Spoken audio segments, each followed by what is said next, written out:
પઢાદરી ખાતે ટ્રાન્સમિશન લાઇનને લઈને ચાલુ થયેલા આંદોલનમાં આપ કિસાન મોરચા પ્રદેશ પ્રમુખ પ્રવીણ રામ ખેડૂતોના સમર્થનમાં પહોંચ્યા.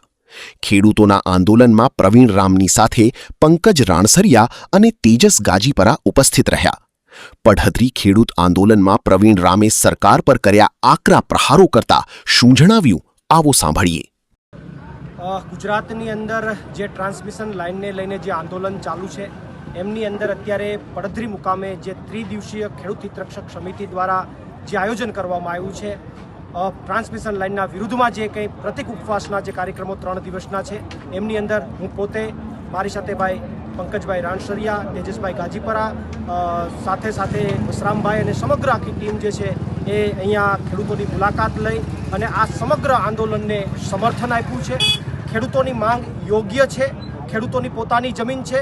એ જમીનની અંદર સરકાર કોઈ પણ જાતની બળજબરી ન કરી શકે.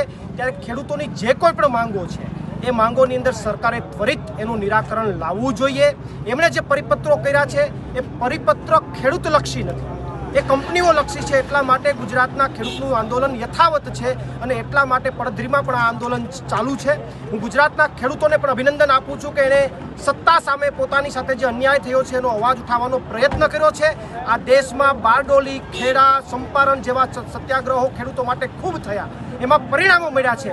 મને વિશ્વાસ છે કે આ પડધરી મુકામે જે આંદોલન ચાલુ થયું, જેતપરમાં ચાલે છે, કોઢમાં ચાલે છે, આ ખેડૂતોના તમામ આંદોલનને સફળતા મળશે અને આ આંદોલનની અંદર જે કોઈ પણ લેવલે જરૂર પડશે એ લેવલે પ્રવીણ રામ અને સમગ્ર ટીમ અમે બધા તૈયાર છે. જે પણ લેવલે રાજકીય, બિન રાજકીય લેવલે અમે લડાઈ લડવા તૈયાર છે. પ્રવીણ રામ, પ્રદેશ ફ્રન્ટલ અધ્યક્ષ, કિસાન મોરચા, આમ આદમી પાર્ટી.